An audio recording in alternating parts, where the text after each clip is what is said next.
لله الذي وكفى والسلام على عباده الذين اصطفى أما بعد فأعوذ بالله من الشيطان الرجيم بسم الله الرحمن الرحيم يا أيها النبي قل لأزواجك وبناتك ونساء المؤمنين يدنين عليهن من جلابيبهن بے پردہ جو نظر آئے گی کل چندر بیویاں اکبر زمین میں غیرت قومی سے گڑ گیا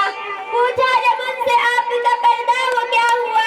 کہنے لگے کہ عقل پہ مردوں کے پڑ گیا محترم حضرات میں نے قرآن کریم کی آیت کا ایک چھوٹا سا ٹکڑا آپ حضرات کے سامنے پڑھا اس کے اندر نبی کریم صلی اللہ علیہ وسلم کو اس بات کی ہدایت دی گئی کہ اے نبی اپنی بیویوں اپنی بیٹیوں تمام مسلمان کی عورتوں کو اس بات کا حکم دیجیے کہ اپنے اوپر تھوڑی سی چادر لٹکا لے یعنی کلام اللہ شریف کی اس آیت میں پردے کا حکم نازل ہوا ہے قرآن پاک کی ایک دوسری آیت کا ٹکڑا ہے کہ عورتوں اپنی اونیوں کو سینوں پر ڈال لیا کرے اس آیت میں بھی پردے کی جانب اشارہ ہے مگر دوستو جب مذہب اسلام کے روشن ستاروں سے کفر الحال ظلم و جہالت کے بادل چھٹے بغیرتی بے حیائی کی تاریکیاں ختم ہوئی قرآن پاک کو عدل انصاف کے بعد لہلاتے جھنڈے گر پڑے مظلوموں اور بے بسوں کو مساوات برابری کا درجہ ملا خاص طور پر ان عورتوں کو جو ظلم و ستم کی چکی پی رہی تھی مصائب و آلام کے پہاڑ ان پر توڑے جا رہے تھے اسلام نے ان کو ذلت و پستی کی غار سے نکال کر بلندی پر پہنچایا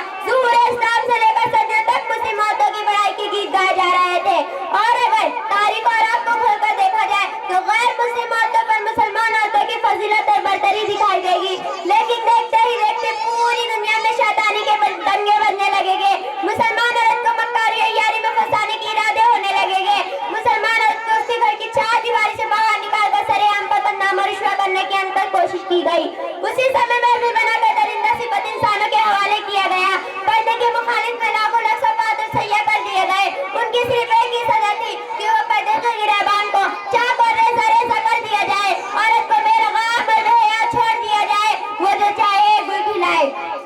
چنانچہ خواہشات کی ان پٹھوں کی عرضیں پوری ہوئی انہوں نے آہستہ آہستہ مسلم خواتین کو بہکا لیا اور مسلم عورتوں نے بھی پردے جیسی عظیم نعمت کو پیٹ پیچھے ڈال کر مردوں کے ساتھ کاندھے سے کاندھا ملا کر چلنا شروع کر دیا پھر نہ پوچھئے کہ اسلامی معاشرہ کن کن خرابیوں کی وجہ سے دو چار ہوا کتنے مصیبتوں اور آفتوں کا سامنا ہوا بدکاری اور وزنکاری عام ہوتی چلے گئی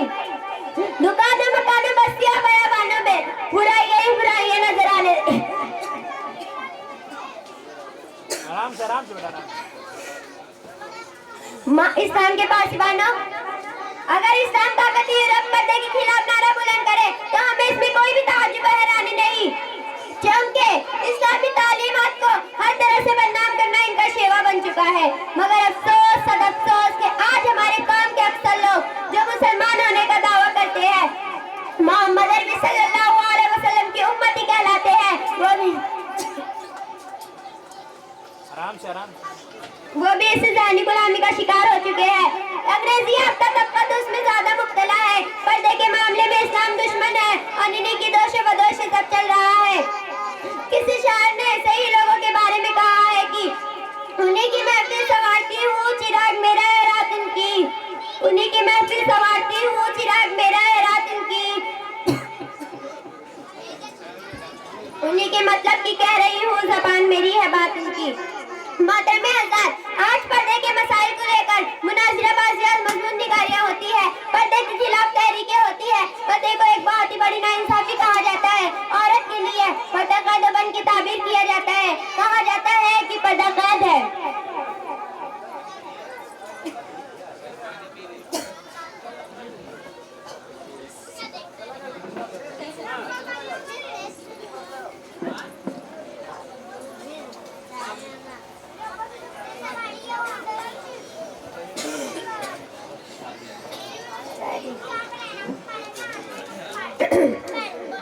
کسی شاعر نے ایسے ہی لوگوں کے بارے میں کہا ہے کہ انہیں کی محفل سنوارتی ہوں چراغ میرا ہے رات ان کی انہیں کی محفل سنوارتی ہوں چراغ میرا ہے رات ان کی انہیں کے مطلب کی کہہ رہی ہوں زبان میری ہے بات ان کی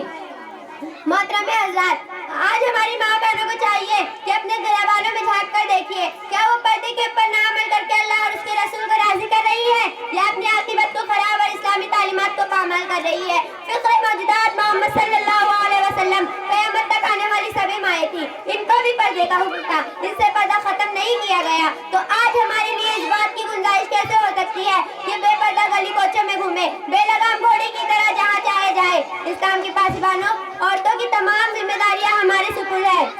ان کو بے حیائی و بغیرتی کے فنون میں پھنسنے نہ دے، انانیت اور ننگے پن کے معاشرے سے دور رکھیے، عیسائی معاشرہ اسلامی قوانین سکھائیے، مطہروں سے آزاد کے ساجوں میں ڈھلنے کے طریقے بتائیے۔ اگر آج ہم نے ان کو گناہوں سے برائیوں کے دلدل میں پھنسنے دیا تو کل قیامت کے دن ہم خدائی کی رب سے بچ نہ سکیں گے۔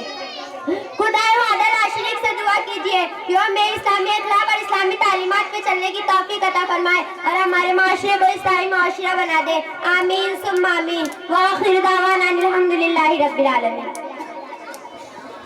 ماشاء اللہ۔